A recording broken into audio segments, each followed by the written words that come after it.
In my previous video, I talked about the power of $100. If you could just pay an extra $100 on a home mortgage, or an extra $100 on your credit card bill, or an extra $100 on your student loan, you could save thousands of dollars in interest. You could pay off your debt faster, and you would be freed up to use your money however you wanted to sooner. But I knew when I made that video, one of the things that I was going to get pushback on is the fact that I can't find $100 in my budget. It does not exist. Well, the answer to that is this. How much do you really want the $100 to pay down your debt? All right, so as we look at this today, I'm going to speak in broad generalities. The results will vary depending on what part of the country you live in. It will vary depending on, how much you're spending in these categories or not. I'm going to try to remember to put some timestamps in the video by various categories. So if you just want to skip ahead to one of those things that might, be more apt to appeal to you, you can. Or if you want to skip over something that doesn't apply to you at all, then you can do that as well. But stick around to the very end, because we're going to talk about a really simple way to use that $100 once you're out of debt. So I think one of the first things that we can look at when we're talking about finding money, we're looking for leaks in the spending. And an easy way to do that is to take 30 days and just track what you're spending. I mean, every single thing that you are buying, put that down in a Google sheet. You go to the grocery store, how much of that was food? How much of that was household items? If you go to the dry cleaner, put it down.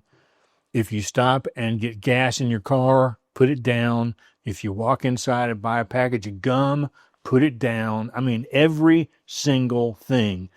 And it's really easy to do on your phone, so you've got it with you all the time. And at the end of that month, look at the total spending. I think, by category, I think you will find that you're spending more than you thought. And maybe there's a hole in there somewhere you could plug the gap and decrease the spending. So let's talk about groceries for just a minute. Groceries, household items, those kinds of things. Now I've got some notes here on my phone, so I'll be looking down at this for a little bit. But we're also going to lump in dining out into this because it's food. Okay. So if you are a single person, I'm just going to talk for myself. Obviously, these things escalate if you're a couple or a family of four. But as a single person, if I go out to eat, and if I stop and get something at McDonald's, that's one thing. But if I stop at Ruby Tuesdays and get dinner, that's a whole nother ball game. But on average, I would say that I'm spending somewhere in the neighborhood of $15 to $20 every time I go out to eat. And the difficulty of that is that most of the time I've already bought groceries that I could cook. But I think to myself, I deserve a treat. I'm too tired to cook. I'm whatever. And now that I'm debt free, those kinds of thoughts are not so bad. But if I'm struggling to find ways to pay down my debt, then maybe I can eliminate going out to eat, at least for a while, and just eat the food that I have at home. I've already paid for it in my grocery budget. So let's say I go out to eat once a week at $15 as an average. That's $60 a month if I stop going out to eat once a week. I'm already over halfway to 100. Just by eliminating one simple thing, maybe makes me feel good. Now, the alternative to that is if you want to spread these things out over several categories, maybe instead of going out to eat every week, you go out to eat every other week. And now instead of finding $60 to put on your debt, you found $30 to put on your debt. It's still $30. Okay? You don't have to live like a monk or a hermit. You don't have to crawl under a rock to find $100. That's just one thing, going out to eat. The other thing, and I'm guilty of this because I go out to get a cup of coffee every single day, 7 days a week. I'm at Panera getting coffee. I spend about $15 a month when you include taxes to get that service of being able to walk in and get a cup of coffee. And if I wait 2 or 3 hours and I go back, I can get another cup of coffee. I can refill it while I'm there, but if I'm out running errands or whatever and I think, I'd really like another cup of coffee, I can go back to Panera a second time and get another free cup of coffee. That's what the $15 gets me. But coffee, just a black coffee, not the pumpkin spice frappuccino iced latte Copacabana thing that people buy. Just a black cup of coffee, almost anywhere you go, is going to cost you $3 a cup. So $3 times every day, that's $90. Now, I've eliminated some of that because I'm spending $15. So 90 minus 15 is what, 75? I just saved $75 a month by buying a Panera unlimited sip plan. Does Panera have the best coffee in the world? No, but it'll do. It's not bad. Where if I was still going to Starbucks or going to Mean Mug every morning, I would be spending $3 a day. Minimum. I might be spending, $4.50 or $5 on a cappuccino if I want to treat myself to that. But again, it comes down to how important is it to be debt-free? What sacrifice am I willing to make? So coffee is a good one. The other thing is that if you plan your meals, which I hate to do, I'm just going to tell you I hate to do it, but if you plan your meals and I need these ingredients, I've already got this pantry stuff, but I need these things to make these meals, and I'm going to cook enough maybe for 2 meals so I don't have to cook every day. So I've got a little bit I can put in the refrigerator and heat up later. I've planned that out. ChatGPT is a great way to plan meals and grocery shopping, by the way. But if I do that and I eliminate going out to eat and I eliminate all of the impulse buying that I have discovered that I'm doing at the grocery store, I can reduce my expenditures on average $20 to $30 a week. So let's just say $20 a week. Well, that's $80 a month. I'm almost to $100 just by changing the way I buy groceries and cook at home. Not really costing myself too much hardship here. The other is on the one hand, I would say eliminate things like bags of chips, soft drinks, those kinds of things. A bag of Fritos chips. Now, the only reason I know this is because my mom used to buy Fritos chips, and we would buy 3 bags at a time because she snacks on those sometimes to kind of clear some stuff out of her throat, or because she likes the saltiness of it.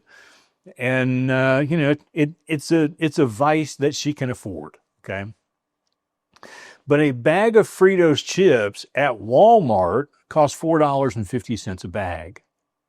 That same bag of chips at Publix costs $5 a bag. But if I go to Walmart and I buy the Great Value brand, which is what we switched to because it's got a little less salt in it and it works out a little better for my mom, that's $1.50 a bag.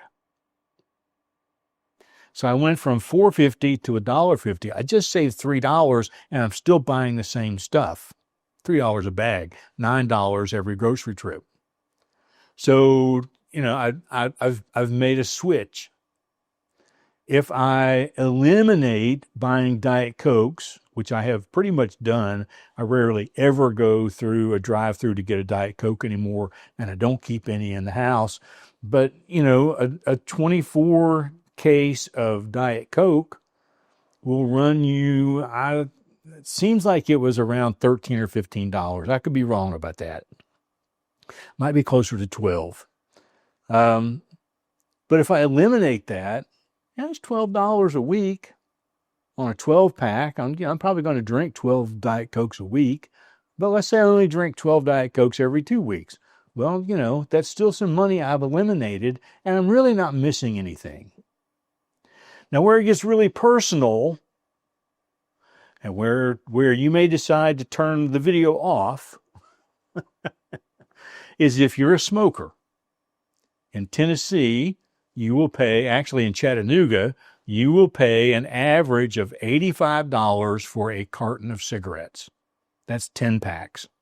And if you smoke a pack a day, which is not unusual, you're going to buy 3 of those. That's $240. You're like, Tim, oh gosh, I can't give up smoking. I am so addicted. Well, cut it in half.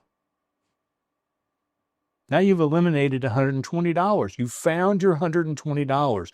Is it worth cutting out the craving to pay the debt? If it's not worth that, maybe you can find the $100 another way, but just be aware of the money you are throwing away every month. Now you can save money by moving to vaping. So if you just cannot give up smoking and you want to go to vaping, you can save about $20, $30 a month. They're both going to kill you in the long run, but at least vaping is a little healthier than smoking. Not by much, but a little bit.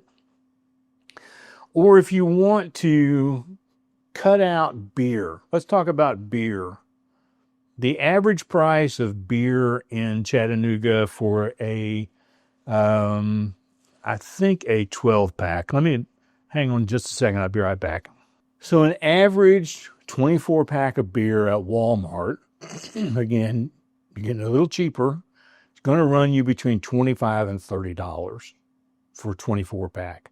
Most people who drink beer drink a couple of beers at a time. Sometimes they drink more than that. They love to drink it during football games, whatever. But if you were to cut out beer entirely, not only are you going to lose some weight and you're going to be healthier, but you're going to save between $100 and $130 a month. Put it on your debt. Again, how committed are you to solving this problem? Now, for me, I've never been a beer drinker. I've never been a smoker. These things don't apply to me at all. But I have stopped buying a bottle of whiskey or bourbon to have in the house. I've just stopped.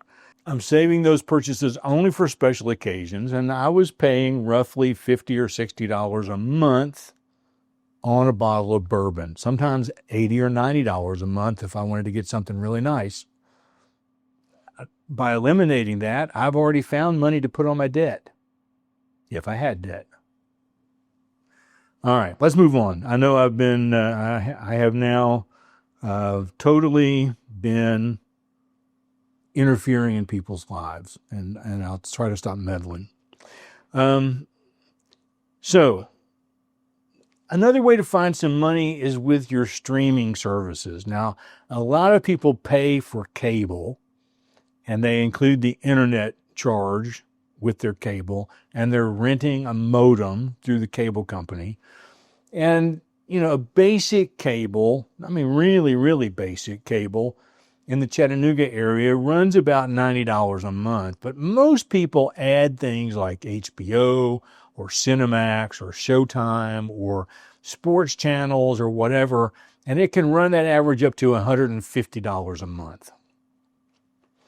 So what my mom pays for cable, I barely ever watch cable, but it's available to me because my mom has the cable bill.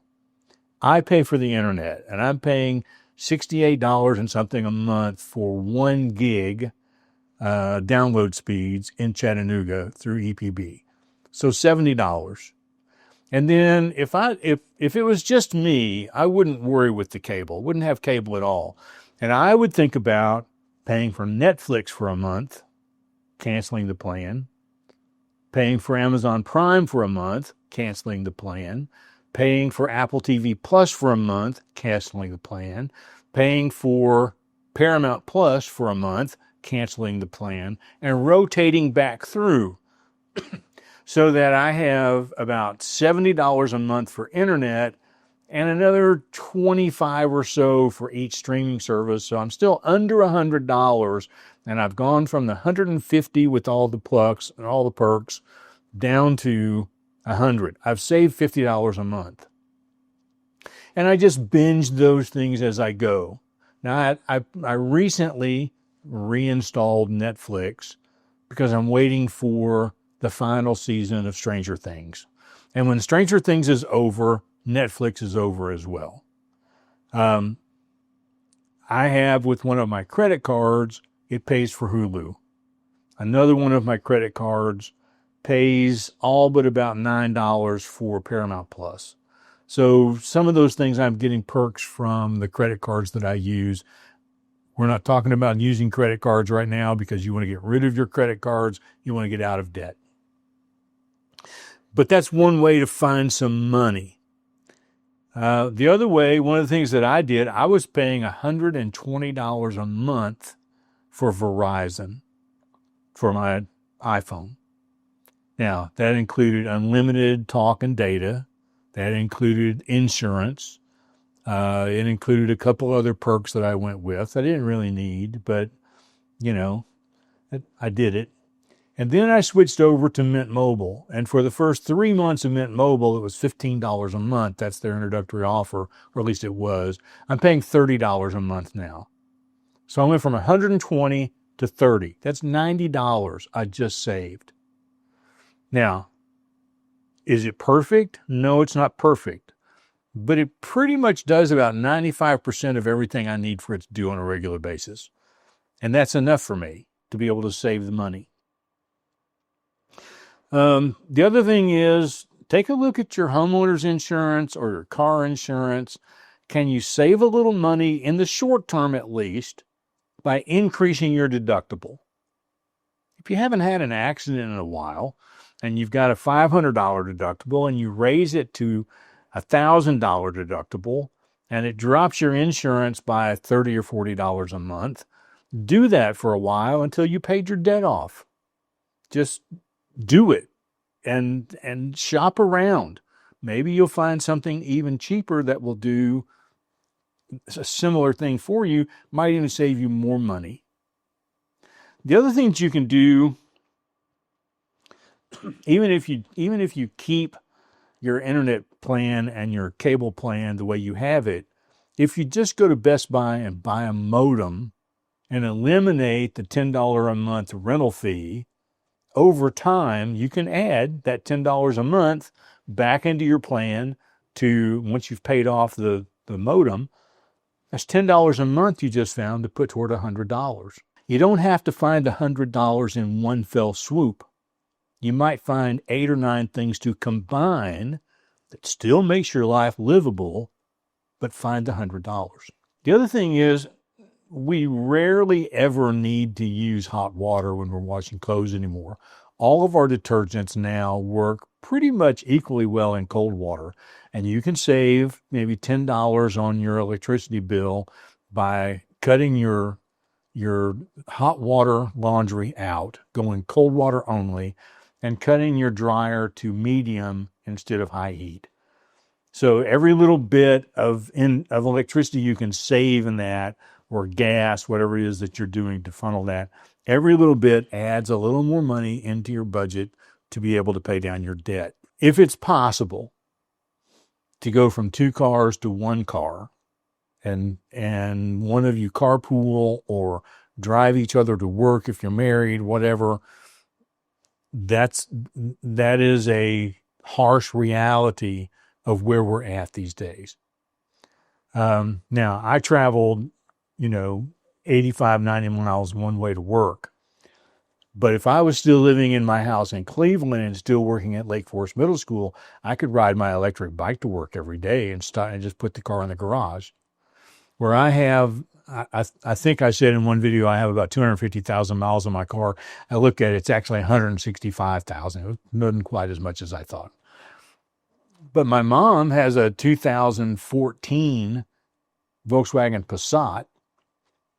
So it's 11 years old, and she just got 24,000 miles on her car.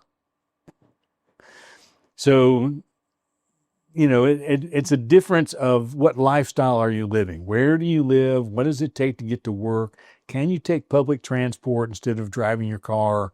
Those kinds of things to find a little bit of money to save tire and to save some money.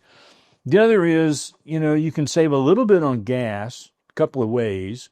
One is I have a Walmart membership. Again, I have a credit card that covers that, but I get 10 cents a gallon off on gas if I fill up there. Or I can use the Upside app. If I'm paying, you know, $2.50 a gallon, I can find a place near me that will give me 12 cents back per gallon. I'm still going to pay $2.50, but they're going to put some money back in my account, so it's like a savings account. I could do that. I could make sure that I'm checking the tire pressure regularly. I make sure that I am changing the oil regularly. And I can make sure that I am driving gently.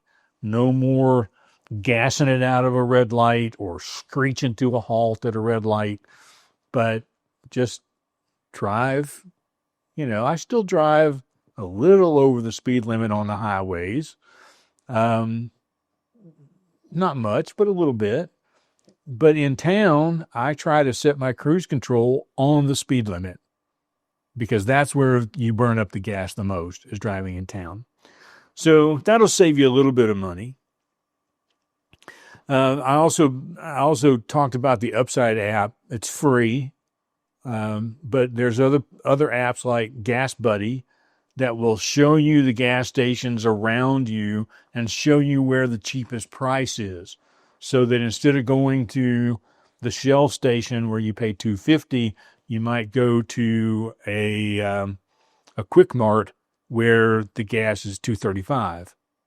And it just helps you save a little bit of money here and there on gas while you're driving. The other thing that you can do, and if you're trying to pay down a credit card, you can call the credit card company. If you've got good credit, if you've made the payment every month, you haven't been a day late like I was, but you've paid the payment every month, and you call them and you say, look, I'm trying to get out of debt.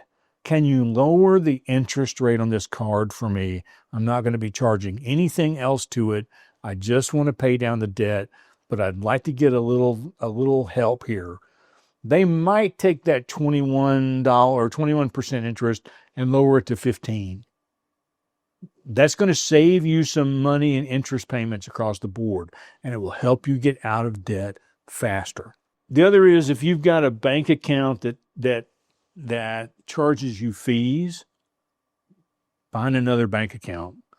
There are just too many out there that don't charge any fees anymore.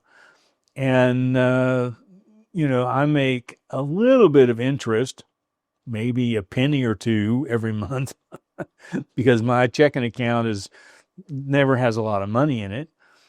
But there are checking accounts or savings accounts like American Express has an online savings account that if you start depositing money after you've paid off your debt, you can earn 4% interest on the money that you have in the savings account, as opposed to maybe 1 or 1.5% in a regular bank. It's just a little way to think about how can I boost this up a little bit. I've already talked about upping your deductible on some of your insurance, maybe on your medical insurance, maybe your car insurance, maybe your home insurance. These kinds of things can save you a few dollars here and there to get you toward that $100 a month.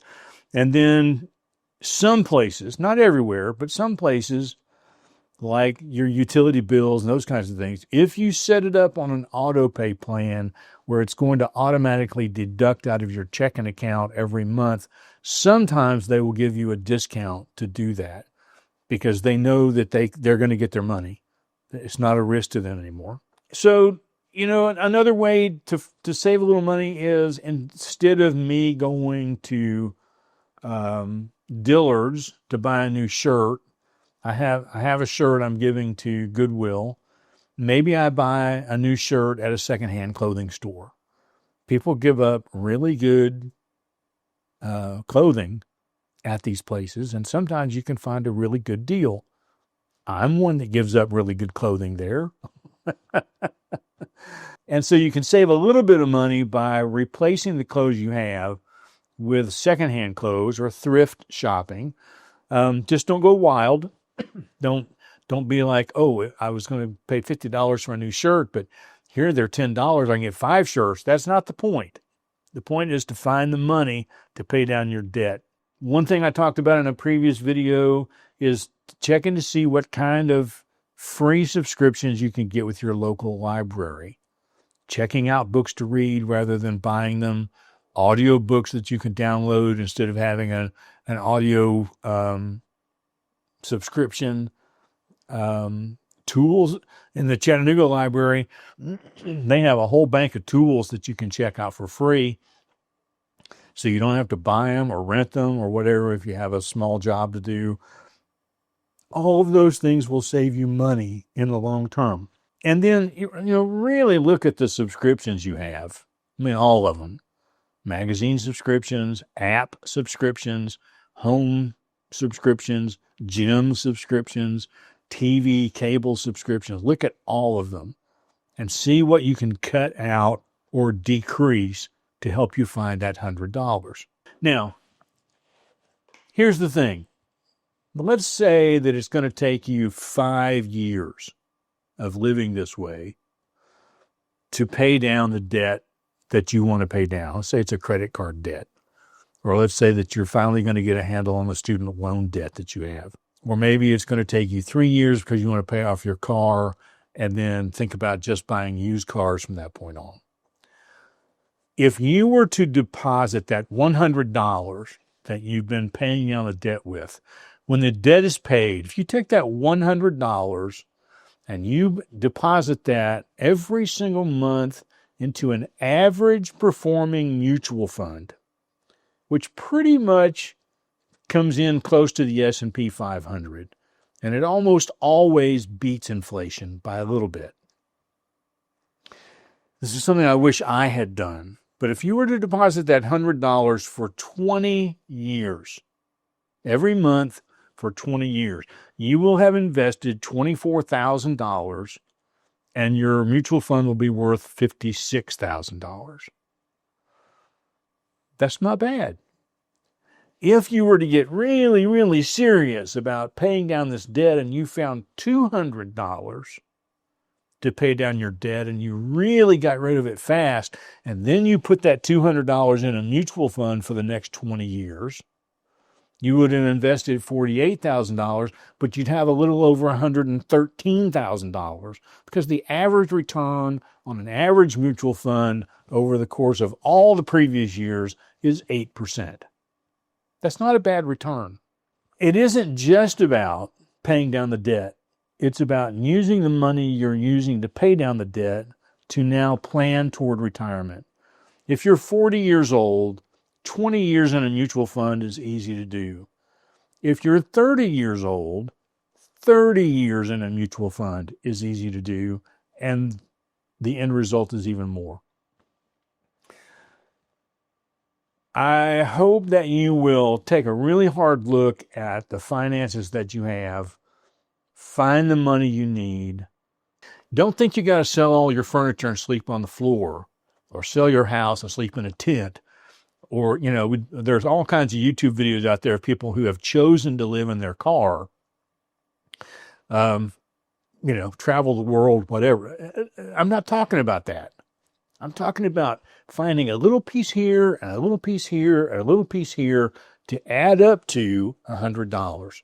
Maybe that's 6 or 7 small changes in your life. The question comes back to, how committed are you? If you're not very committed, it won't work. But if you're really committed, you can get out of debt no matter where you're at. Let me know what you think in the comments. This video's gone on way too long, but I appreciate it if you're still here. Thank you so much for watching. We will see you next time.